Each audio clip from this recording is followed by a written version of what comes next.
अनुभवी एवं हाई qualified staff के साथ इफेक्टिव स्टडी एनवायरमेंट देने वाली इंस्टीट्यूट यानी IIN institute, third floor, Gulshan tower, Jai Stambh square, Amravati. संपर्क 76 205 33 664। अब आपके सपनों की उड़ान को पंख लगाएगा IIN।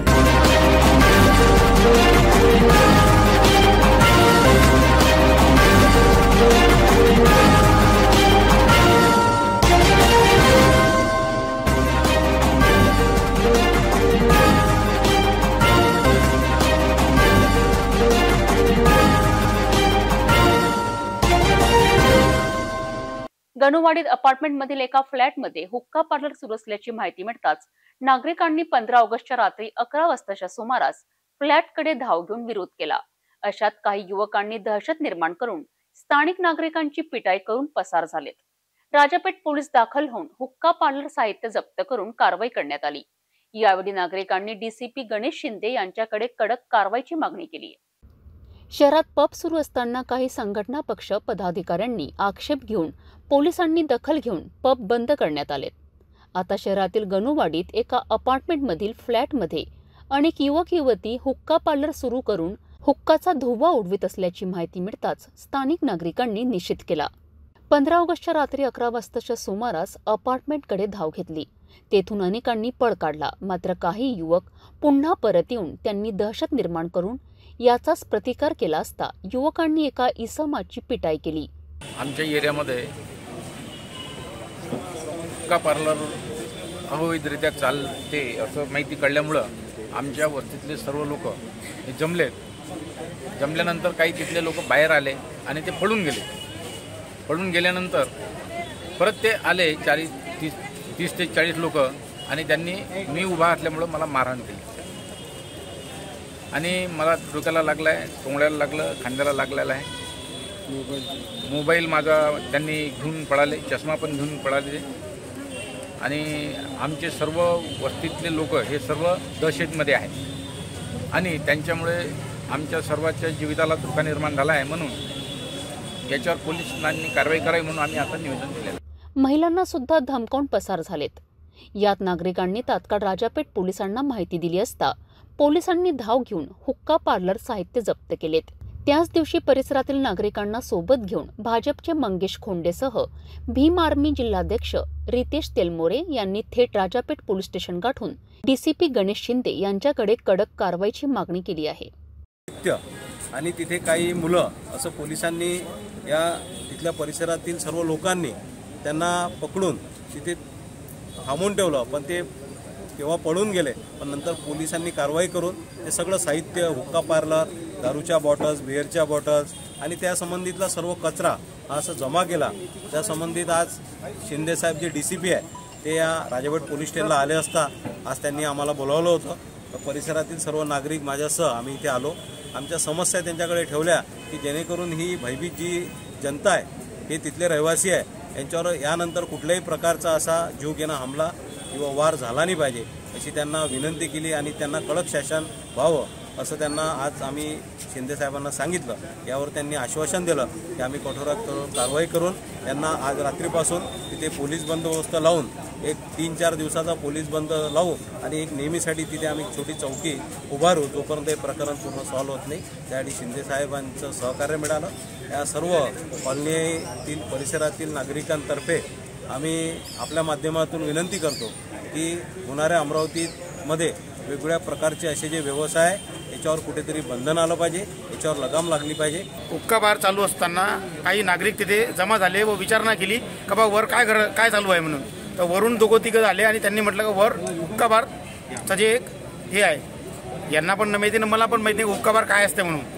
तर त्याचा विरोध वाढला त्या गोष्टीचा। मग तो विरोध वाढला तर पहिले दोघं जे आले बोलले चालले गेले। मग त्याच्यानंतर कमीत कमी 30 ते 40 जण परिसरामध्ये येऊन दहशत निर्माण केली व तेथील राहत असलेले आमचे रामटेके दादा यांना मारहाण करण्यात आली व तेथील महिलाच्या अंगावर पण ते गेलेले आहे। तर मध्यंतरी पोलीस डिपार्टमेंटने असे जे हे अवैधरित्या पब, हुक्का बार आणि कॅफे हे चालू आहे हे लवकरात लवकर शासनाने जे काही संबंधित शासन असेल त्याच्यावर निगराणी करणारे त्यांनी हे लवकरात लवकर बंद करावे।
मी Ajit Patil, general secretary doctor PDMC Amravati.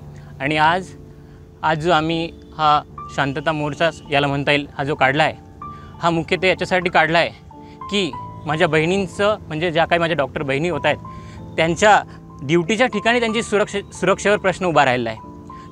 9 ऑगस्टला जी घटना घडलेली आहे कोलकाता येथे, त्या बहिणीची जी माझी बहिणीसारखी होती माझ्या, ती 36 तासाची ड्युटी करून त्या ठिकाणी आराम करण्यासाठी सेमिनार रूममध्ये बसली आणि त्या ठिकाणी तिचा डोळा लागला असावा कदाचित. आणि सकाळी तिचे आईवडील घरी असताना तिच्या आईवडिलांना वाटलं असेल की माझी मुलगी त्या ठिकाणी सर्व्हिस देते, माझी मुलगी लोकांची सेवा देते. आणि सकाळी उठल्यानंतर त्यांना जेव्हा कॉल येतो हॉस्पिटल म्हणून की तुमच्या मुलीने सुसाईड केलेलं आहे आणि सुसाईड केलेलं आहे हे कळल्यानंतर ते जेव्हा हॉस्पिटलमध्ये धावत पळत येतात आणि पळत आल्यानंतर तेव्हा त्या ठिकाणी त्यांना भेटू देखील दिलं जात नाही. 3 तासापर्यंत त्यांना ताटकळत उभं केलं जातं आणि नंतर त्यांना कळून चुकतं की त्यांच्या मुलीने सुसाईड नव्हे तर त्यांच्या मुलीचा हा गँग रेप झालेला आहे आणि त्यानंतर तिचा मर्डर देखील करण्यात आलेला आहे. यामागं कोण आहे काय याची चौकशी तर निश्चितपणे झालीच पाहिजे. पण यानंतर अशी कुठलीही घटना डॉक्टरांच्या बाबतीत नाही तर कोणत्याही मुलीबाबतीत घडू नये हे असं माझं म्हणणं आहे. आणि डॉक्टरांच्या सुरक्षेसाठी जो कायदा आहे तो लवकरात लवकर इम्प्लिमेंट करण्यात यावा आणि इम्प्लिमेंट झाल्यानंतर त्याची अंमलबजावणी चांगल्या पद्धतीने जी आहे सगळ्या देशभरामध्ये झाली पाहिजे असं आम्हाला वाटतं. आणि त्यासाठीच आम्ही हा आजचा जो मोर्चा वगैरे काढला होता.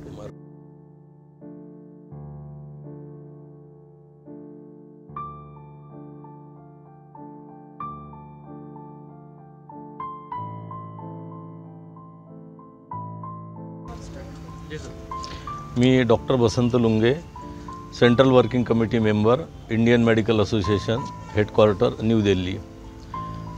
जो 9 ऑगस्टला जो इन्सिडन्स घडला आहे तो अतिशय वाईट पद्धतीनं आमच्या एक लहान बहिणीवर, आमच्यासारख्यांच्या मुलीवर असा अतिप्रसंग आणि तो प्रसंग विशद करणं आईवडिलांना कठीण आहे आणि आमच्या फॅटर्निटीच्या कुणालाही असं जर विचारलं तर सांगू शकत नाही. इतक्या अशा फार घृणास्पद पद्धतीनं रेप करण्यात आला आणि त्यानंतर तिचा गळा घोटून डेथ झाला म्हणा किंवा तिला मारण्यात आलं आहे. सगळ्यात महत्त्वाचं असं आहे की तिथलं जे ॲडमिनिस्ट्रेशन आहे, ॲडमिनिस्ट्रेशननी अजूनपर्यंत जो कल्प्रिट आहे तो कल्प्रिट अजूनपर्यंत पुढे आला नाही आणि हे पूर्णतः गँग रेप आहे अशा पद्धतीचं सगळं पोस्टमॉर्टम रिपोर्टमध्ये सगळं निघालं आहे. एवढं असताना अशा पद्धतीत हा ॲक्ट सरांनी आता सांगितलं, डॉक्टर A.T. देशमुखांनी सांगितलं सेंट्रल ॲक्ट यायला पाहिजे. पण ॲक्ट येणं महत्त्वाचं नाही, त्याचं इम्प्लिमेंटेशन आणि इतकं कडक इम्प्लिमेंटेशन झालं पाहिजे की जेणेकरून मेडिकल फॅटर्निटीच्या एक डॉक्टरवर असा प्रसंग कधी येऊ नये आणि आला तर कशा पद्धतीनं पनिशमेंट मिळायला पाहिजे अशा पद्धतीचं इंडियन मेडिकल असोसिएशनच्या वतीनं भारतभर पूर्ण निदर्शनं सुरू आहे. सगळ्या ब्रांचचे आमचे जे मेंबर आहे आपले मेडिकल असोसिएशनचे सगळे प्रोटेस्ट करतात आहे, कॅन्डल मार्च काढतात आहे, शांततेच्या मार्गानं काढतात आहे. आणि 15 ऑगस्टला जो शांततेच्या मार्गाने कॅन्डल मार्च कलकत्त्यात काढला होता तो कॅन्डल मार्च उधळून लावणे आणि डॉक्टरांना मारणे आणि पुरावे नष्ट करणे याच्यापेक्षा आणखी घृणास्पद कृत्य समाजातल्या काही कल्प्रिटकडून घडत आहे. तर त्यांच्यावर कडक कारवाई करण्यात यावी आणि जेणेकरून पुढे कोणी अशा पद्धतीचा बिहेव डॉक्टर लोकांसोबत कोणी करणार नाही एवढं या प्रसंगी मी बोलतो. पश्चिम बंगाल येथे कोलकाता येथील वैद्यकीय अभ्यासक्रमाच्या विद्यार्थिनीवर झालेल्या अत्याचाराविरोधात संपूर्ण देशभर संताप व्यक्त केला जात आहे. अमरावती येथेही या घटनेचा निषेध जिल्हाधिकारी कार्यालयात धडक देऊन विविध संघटनांच्या वतीने करण्यात आला.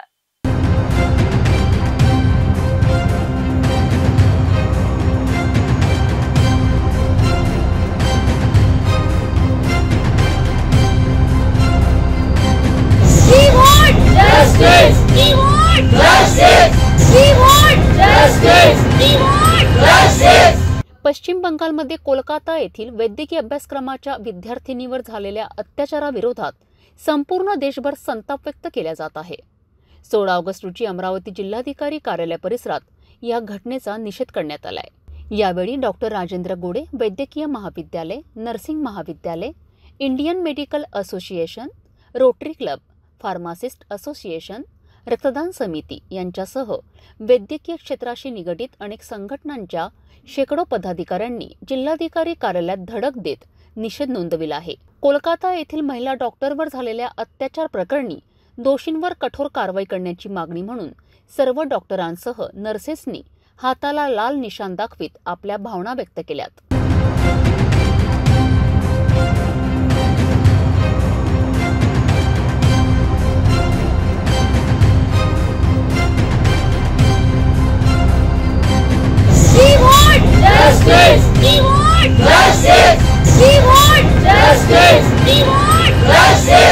आणि जी पश्चिम बंगालमध्ये जी एका महिला रेसिडेंटची रेप करण्याची गोष्ट आणि तिचा हत्या आणि बलात्कार केला गेला याच्याबद्दल आम्ही निषेध करतो आणि विरोध करतो आणि कठोर कारवाईची मागणी करतो. वैद्यकीय महाविद्यालयाच्या विद्यार्थ्यांनी हातात विविध घोषणांचे फलक घेत डॉक्टरांसह वैद्यकीय क्षेत्राशी निगडित कर्मचाऱ्यांच्या संरक्षणासाठी कायदा करण्याची व कायद्याची कठोर अंमलबजावणी करण्याची मागणीचे निवेदन जिल्हाधिकारी सौरभ कटियार यांना देण्यात आले.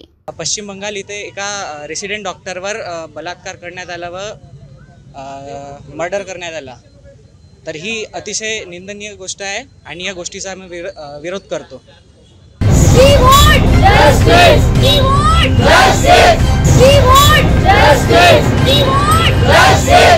कलकत्त्याच्या आरजी कार महाविद्यालयामध्ये वैद्यकीय महाविद्यालयामध्ये जी अतिशय दुर्दैवी घटना घडली त्यामुळे एक अतिशय महत्त्वाचा विषय समोर आलेला आहे. तो म्हणजे दिवस रात्र सेवा देणारे जे वैद्यकीय कर्मचारी आणि डॉक्टर्स आणि इतर कर्मचारी असतात त्यांच्या सुरक्षिततेचा प्रश्न हा अतिशय एक महत्त्वाचा प्रश्न आहे आणि त्या दृष्टिकोनातून शासनाने गंभीर होणं आवश्यक आहे आणि एक कायमस्वरूपी केंद्रीय कायदा त्यासाठी व्हावा अशी एक महत्त्वाची मागणी आहे.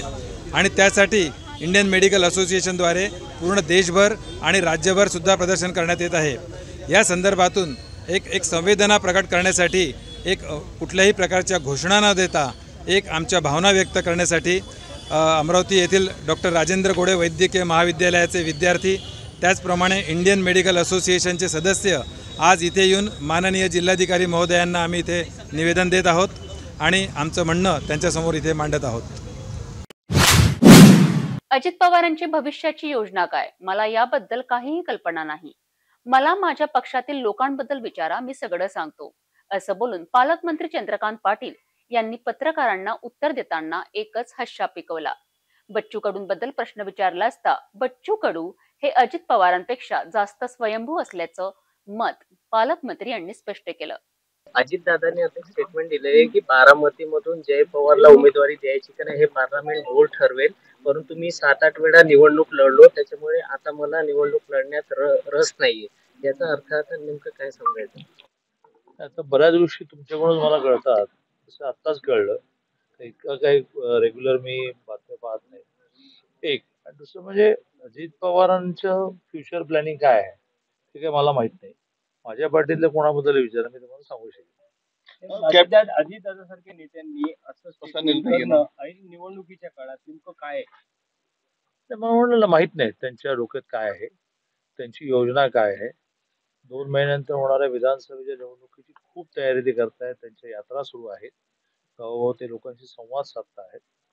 लोकसभेच्या अनुभवातून काही गणित त्यांनी केली असली तर ती मला माहित नाही. शरद पवार गटाकडून योगेंद्र पवार बारामतीतून निवडणूक लढणार, त्याच्यामुळे त्याच्या तोडीला तोड म्हणून जय पवार आपण आता अचलपूर मध्ये आहोत. बारामती खूप लांब आहे. तुम्ही बच्चूभाऊंकडे जेवायला आलेला बसण्या भोजनाला. बच्चूभाऊ गेल्या काही दिवसांपासून महायुतीत नाराज आहे, काय यावर चर्चा होईल? बच्चूभाऊंचं एक वैशिष्ट्य असं आहे की ते मूळ निष्ठा न सोडता जी नाराजी आहे ती मोकळेपणे मान्य करतात. बोटचेपेपणा हा त्यांचा स्वभाव नाही. ते म्हणजे आहे ते आहे म्हणतात. म्हणजे मग त्यांनी महायुतीतून ते बाहेर पडले, ते शरद पवारांना जाऊन मिळाले, असं झालंय असं मला वाटत नाही. पण पुन्हा एकदा अजित पवारांसारखं बच्चूभाऊ तर अजित पवारांपेक्षा जास्त स्वयंभू आहेत, त्यामुळे ते ठरवतील त्यांना काय ठरवायचं.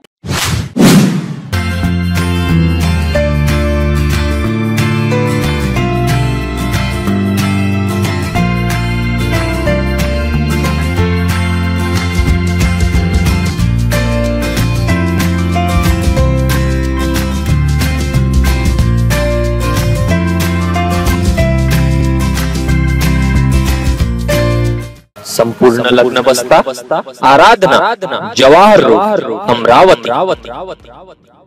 किचन गृहिणी से जुड़ा एक अटूट हिस्सा, जहां उसे मिले हर एक चीज अपनी सही जगह पर। इसलिए Amba stainless steel kitchen trolley आपको लगने वाली साइज अनुसार, आपके किचन के अनुसार, बिल्कुल आपकी इच्छा अनुसार उच्चतम क्वालिटी के किचन ट्रॉलीज मैन्युफैक्चरिंग से सीधे आप तक, यानी 100% वाजिब दाम, न देखभाल की जरूरत, न जंग लगने की परेशानी, आसानी से वॉश करने हेतु उत्कृष्ट कैरियर सिस्टम, साथ ही स्टेनलेस स्टील जीना रेलिंग, डेकोरेटिव ग्रिल एवं गेट भी हम बना कर देते हैं। Amba stainless steel kitchen trolley, Dastur Nagar Chowk के पास, MIDC रोड, अमरावती, महाराष्ट्र।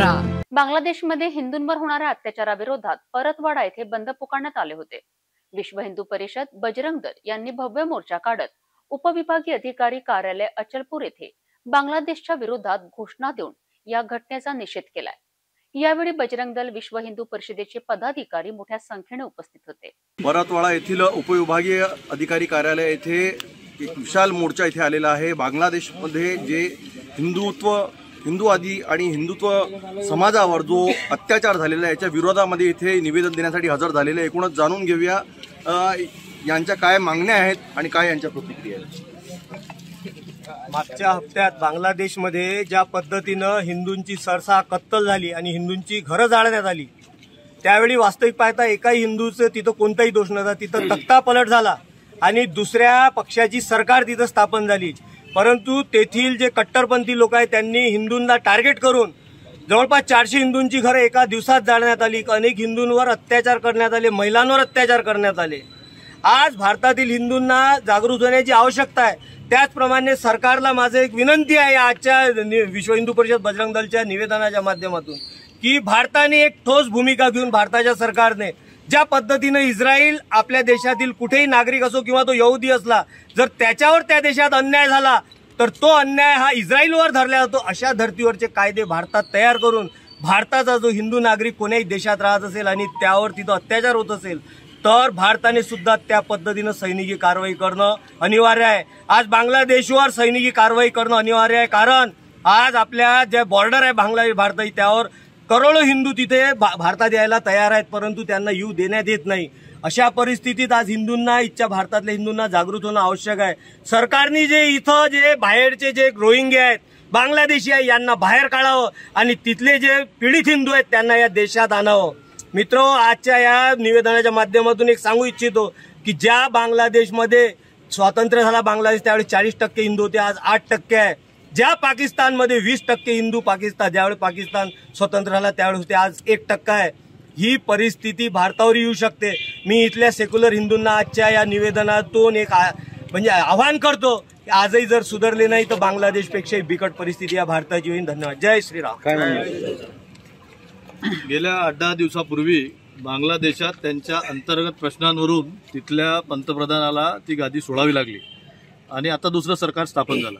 खरं म्हणजे जी घटना बांगलादेशात घडली, तख्तापलट झालं, त्यात तिथे राहणाऱ्या हिंदूंचा कुठलाही दोष नव्हता, पण तरीही त्या परिस्थितीत हिंदूंना टार्गेट करून मंदिरं जाळणे, त्यांची घरं जाळणे, त्यांचं शोषण करणे, ह्या सगळ्या घटना बांगलादेशामध्ये घडत आहेत। मागच्या 8-10 दिवसापूर्वी आम्ही निवेदनसुद्धा तहसीलदारांना दिलेलं आहे, परंतु तरी त्या घटना थांबत नाही आहेत।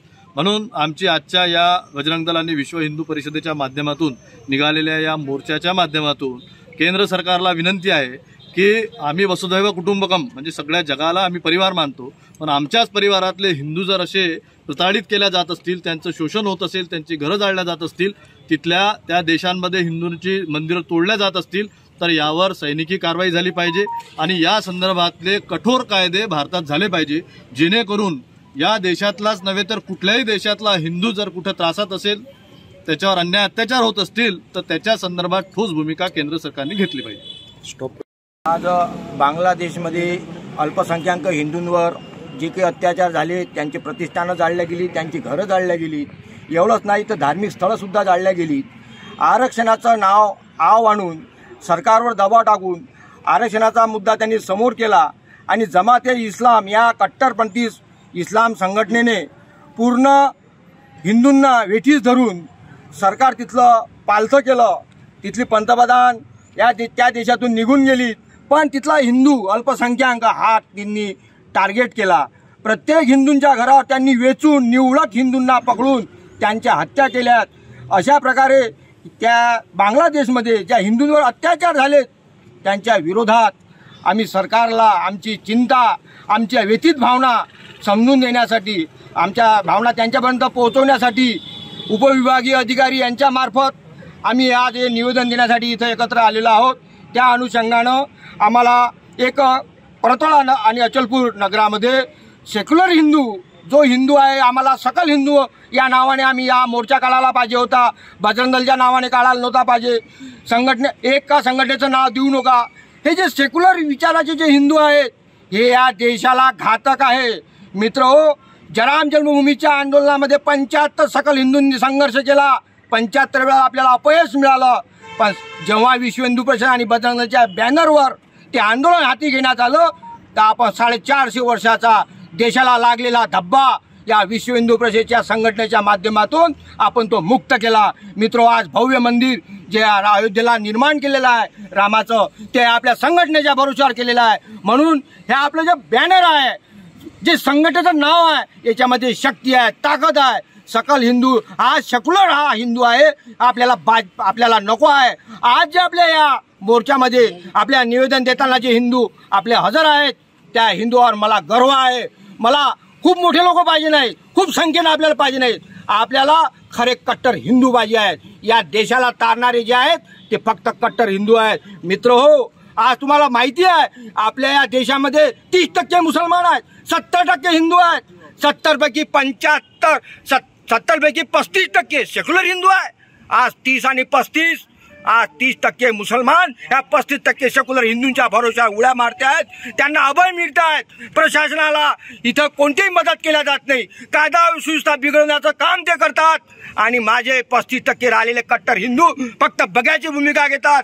आज आम्ही आणि 1 तास आम्हाला फक्त बंदचा आवाहन करून आम्हाला सपोर्ट द्या, आमच्या मोर्चामध्ये सहभागी व्हा. मित्र हो, त्यांना प्रतिष्ठान महत्वाची, हा विषय त्यांना महत्वाचा नव्हता. उद्या जर अशाच प्रकारे जर प्रकार झाला, फक्त त्यांना विश्व हिंदू परिषद आणि बजरंग दल याच्याशिवाय आठवण होणार नाही. आज लव जिहादचा मुद्दा असला तर बजरंग दल आठवते, गोहत्या बंदीचा मुद्दा असला बजरंग दल आठवते, हिंदुत्वाचा कोणताही मुद्दा असला विश्व हिंदू परिषद आणि बजरंग दल आठवते. मित्र, आज बांगलादेशच्या अल्पसंख्याक हिंदूंवर अत्याचार होत आहेत. सर्व हिंदू एकत्र यायला पाहिजे होता, पण तसा प्रकार झाला नाही. तरी मला एक संदेश द्यायचा आहे, आता ही चूक भविष्यात करू नका. हिंदूंनी जागृत व्हा. सेक्युलर हिंदूंनी तरी प्रथमतः आपण हिंदू आहो असा भास असू द्या. आपण या देशामध्ये आपल्याला देश सुरक्षित करायचा आहे. मित्र हो, एवढंच मी आवाहन करतोय. आणि या निवेदन द्यायला इथं हजर झालेले आहे. काय आपल्या मागण्या आहेत? काही दिवसापूर्वी जे बांगलादेशामध्ये जो दंगा झालेला आहे, खरोखर मी त्या दंग्याचा निषेध करते. आणि ज्या आज जी परिस्थिती हिंदू लोकांवर आहे त्यांची परिस्थिती जे बघता, आज ज्या माझ्या सगळ्या महिलांवर जे अत्याचार होत आहे, हिंदू लोकांवर अत्याचार होत आहे आणि जे धार्मिक स्थळं फोडण्यात आली आहे, जाळण्यात आली आहे, त्याबद्दल खरोखर एक दुःख व्यक्त करावं असं वाटतं आहे. पण आज खरोखर त्या मुसलमानांचा एक निषेध करावा असं वाटतं. कार्यालय येथे हिंदू समाजाचा मोर्चा हा बजरंग दल आणि विश्व हिंदू परिषदच्या नावाने इथे आलेला आहे. आणि बांगलादेशामध्ये ज्या हिंदूंवर अत्याचार होत आहे, ह्या अत्याचाराच्या घटना थांबल्या पाहिजेत. ज्या प्रकारे हिंदूंचे घरं जाळले जात आहेत, हिंदूंचे घरांमध्ये बलात्काराचे प्रकरण होत आहेत, हेच नव्हे तर त्यांचे घरं लुटण्याचा प्रयत्नसुद्धा होत आहे. याच्यावर केंद्र सरकारने तात्काळ पाऊल उचलावे ही विनंती करण्यात आली आहे. मी कॅमेरा पर्सन मोनीसोबत नितेश किल्लेदार, सिटी न्यूज, परतवाडा. अमरावती शहरात काँग्रेस भवनसह महफिल हॉटेलमध्ये संपन्न झालेल्या काँग्रेस पक्ष बैठकसह संभाव्य उमेदवारांच्या नामांकन मुलाखती कार्यक्रम दरम्यान प्रतिनिधी नितेश किल्लेदार यांनी संभाव्य उमेदवारांच्या प्रतिक्रिया जाणून घेतल्यात. यात दर्यापूर विधानसभा निवडणुकीत अचलपूरचे माजी नगराध्यक्ष अरुण वानखडे निवडणूक लढण्यास इच्छुक आहेत. यासोबतच ज्यांनी आजच प्रवेश केलाय त्यांच्यापेक्षा जुन्या पदाधिकाऱ्यांना तिकीट मिळावी अशी प्रतिक्रिया अरुण वानखडे यांनी व्यक्त केली. दर्यापूर मतदारसंघाचे आमदार बलवंत वानखडे हे लोकसभेमध्ये काँग्रेसकडून निवडून येऊन खासदार झालेले आहे आणि या दर्यापूर मतदारसंघातून प्रबळ दावेदारी म्हणून अचलपूरचे माजी नगराध्यक्ष अरुण वानखडे यांनी उमेदवारी मागितली आहे। एकूणच काँग्रेस भवनमध्ये ही बैठक झाली। काय या बैठकीमध्ये झालं आणि दर्यापूर मतदारसंघातून अरुण वानखडे हे इच्छुक आहेत। नमस्कार, मी अरुण वानखडे। आज आमचा काँग्रेसचा इथे मेळावा होता। आमचे सर्व दिल्लीपासून मुंबईपासून सर्व महाराष्ट्रातले नेते आणि दिल्लीचे नेते पण इकडे हजर होते। चेन्नी थलाजी साहेब, मुकुल वासनिकजी, त्यानंतर अविनाश पांडेजी आणि आमचे नानाभाऊ पटोले आणि जिल्ह्याचे सर्व नेते हजर होते। आज यवतमाळ आणि अमरावतीचा आढावा होता। बैठक छान झाली आणि काँग्रेसला प्रचंड प्रतिसाद भेटत आहे। त्यामुळे काँग्रेसचे दिवस चांगले आलेले आहेत। काँग्रेसचे कमीत कमी पूर्ण महाराष्ट्रातून 100 कॅन्डिडेट निवडून येतील आणि महाविकास आघाडीचे कमीत कमी 200 उमेदवार निवडून येतील आणि येणारं सरकार हे महाविकास आघाडीचं असेल। आणि एकदा महाविकास आघाडीचं सरकार इथे आलं तर दिल्लीचं सरकार पडायला वेळ लागत नाही। त्यामुळे दिल्लीतसुद्धा इंडियाचं गठबंधनचं सरकार येऊ शकते। त्यामुळे आजची जी मुलाखत इथे झालेली आहे, आज 3 प्रवेश झालेले आहेत। या 3 प्रवेशामध्ये देवपारे, एक वंचितचे ते जिल्हाध्यक्ष आणि एक खंडारीचे 3 झाले। दर्यापूरमध्ये 13 उमेदवार ऑलरेडी होते। आता पुन्हा 3 वाढले, 16 झालेले आहेत। लिस्ट मोठी आहे। पक्ष काय करतो त्याच्यावर आता माहीत पडेल। आमची इच्छा अशी आहे जिल्ह्याच्या नेत्यांना की निवडणुकीच्या तोंडावर जर तुम्ही आता हे लोक नवीन घेतलेले आहेत तर आज त्यांनी प्रवेश केला, उद्या ते पुन्हा तिकीट मागायला आमच्यासोबत हजर राहणार आहे। त्यामुळे निष्ठावंत जे आहेत, जुने लोक जे आहेत त्यांच्यावर अन्याय आहे, कारण ते आजच त्यांनी प्रवेश केला आणि उद्या त्यांनी तिकीट मागावं, तर हे जुन्या लोकांवर हा अन्यायच आहे। पण जिल्ह्यातील नेते आमचे त्याचा सहानुभूतीक विचार करतील, जुन्या लोकांचा विचार करतील तिकिटासाठी। नवीन आलेल्या लोकांना जरा एखाद वर्ष त्यांना पक्षात काम करू द्या आणि 1 वर्षानंतर ज्या निवडणुका येतील त्या निवडणुकीसाठी जे नवीन आलेले लोक आहेत त्यांच्या उमेदवारीचा विचार करा। पण जुने जे लोक आहेत त्या जुन्या लोकांना न्याय भेटला पाहिजे, त्यांच्यावर अन्याय झाला नाही पाहिजे। म्हणून आमच्या जिल्ह्यातील वरिष्ठ नेत्यांना विनंती आहे की आमचा येणाऱ्या दर्यापूर विधानसभेसाठी किंवा अजून जे काही लोक आता निवडणुकीच्या तोंडावर आले, कुठल्याही मतदारसंघातले असो, त्यांना 1 वर्षानंतर उमेदवारीचा त्यांचा विचार करावा।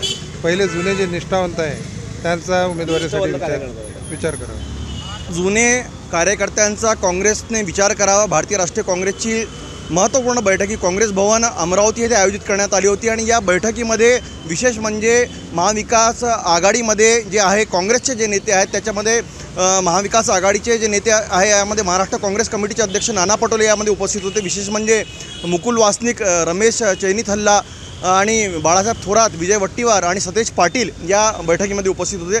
या बैठकीमध्ये अमरावती मतदारसंघातून जितके फॉर्म आलेले आहे या फॉर्मचा विचार केला जाईल आणि येणारा काळ हा महाविकास आघाडीचा राहील आणि महाविकास आघाडीची सत्ता राज्यामध्ये येणार असा दावा काँग्रेस पदाधिकाऱ्यांनी केला आहे। तर काँग्रेसचे युवा प्रदेश पदाधिकारी सागर कलाने यांनी सुद्धा दर्यापुरात आपली दावेदारी ठोकली आहे। मागील वेळेस आपण यशोमतीताईंच्या म्हणण्यांवरनं अर्ज मागे घेतला होता, मात्र यावेळेस आम्हाला उमेदवारी द्यावी अशी मागणी सागर कलाने यांनी प्रतिक्रियाच्या माध्यमातून स्पष्ट केली। काँग्रेसच्याकडून इच्छुक दावेदारी अजून सागरभाऊ कलानी यांची आहे। सागरभाऊ यांचे शेकडो समर्थक आज इथे आले होते, जाणून घेऊया दर्यापूर मतदारसंघातून त्यांच्या काय प्रतिक्रिया। सर्वप्रथम सर्वांना नमस्कार, जय भीम, जय शिवराय, जय अण्णा। आज खऱ्या अर्थाने जे मान्यवर इथे आले होते यांच्यासमोर आम्ही समाजाचे व्यथा मांडल्या।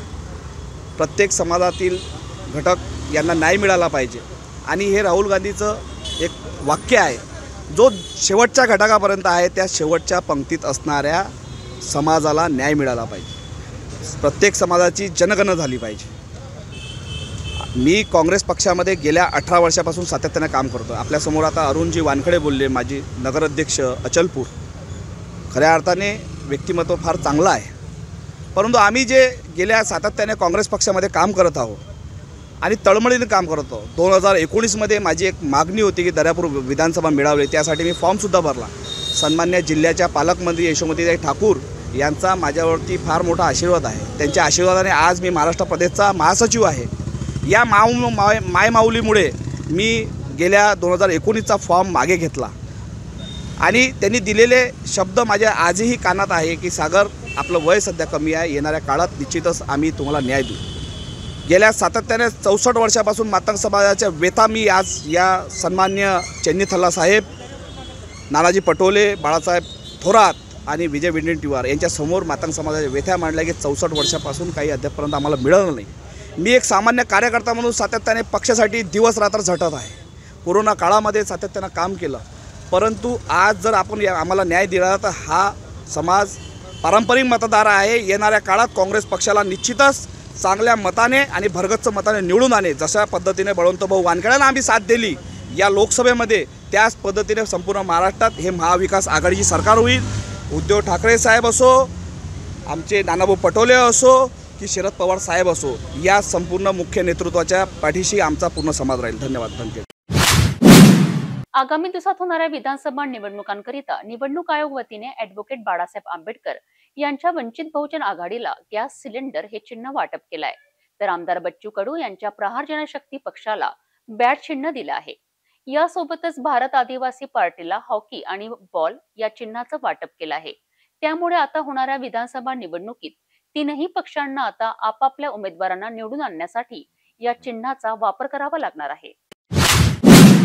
8व्या वर्गातील विद्यार्थ्याला शिक्षकाने जबर मारहाण केल्याची धक्कादायक घटना गंगापूर शहरातील मॉडर्न इंग्लिश स्कूल येथे घडली. विद्यार्थ्याला मारहाण करणाऱ्या संबंधित शिक्षकाच्या विरोधात मुलांची काळजी व संरक्षण कायद्यानुसार पोलिसात गुन्हा दाखल करण्यात आलाय. गंगापूर येथील मॉडर्न इंग्लिश स्कूलमधील 8व्या वर्गात सुनय नवल कुमार बाकलीवाल राहणार पुरी हा 14 ऑगस्ट रोजी शाळेत गेला असता शाळेचे शिक्षक संदीप रामनाथ दारुटे यांनी दुपारी 2 वाजेच्या सुमारास मित्राकडून पुस्तक घेत असताना दारुटे यांनी चपाट्यांनी मारहाण केली आहे. यात उजव्या गालावर कानाजवळ, डोक्याला पाठीमागून चापटाने मारहाण करून पाठीवर लाकडी छडीने मारहाण केल्याने त्याच्या शरीरावर, उजवे गालावर, पाठीवर वड उमटले होते. या घटनेची माहिती मिळताच नातेवाईक अरुण बाकलीवाल यांनी शाळेचे मुख्याध्यापक अपर्णा सोनटक्के यांना जाऊन शिक्षक दारुटे यांना बोलावून घेतले. सोनटक्के यांनी विचारणा केली असता दारुटे यांनी सांगितले की तुम्हाला काय करायचं ते करून घ्या असे म्हटल्यावर संस्था चालक बिंदू विश्वंभर यांनी कोणतीही चौकशी न करता दारुटे यांना जाण्यास सांगितले. पोलीस ठाणे गंगापूर येथे पोलिसांनी पुतण्या सुनय यास उपचारासाठी उपजिल्हा रुग्णालयात पाठवले आहे. उपचारानंतर बाकलीवाल यांच्या फिर्यादीवरनं गंगापूर पोलीस स्टेशनमध्ये शिक्षक दारुटे यांच्या विरोधात भादवी कलम 115 75 अल्पवयीन न्याय कायदा 1915 प्रमाणे गुन्हा दाखल करण्यात आलाय. पुढील तपास पोलीस निरीक्षक कुमार सिंग राठोड यांच्या मार्गदर्शनाखाली पोलीस करीत आहेत.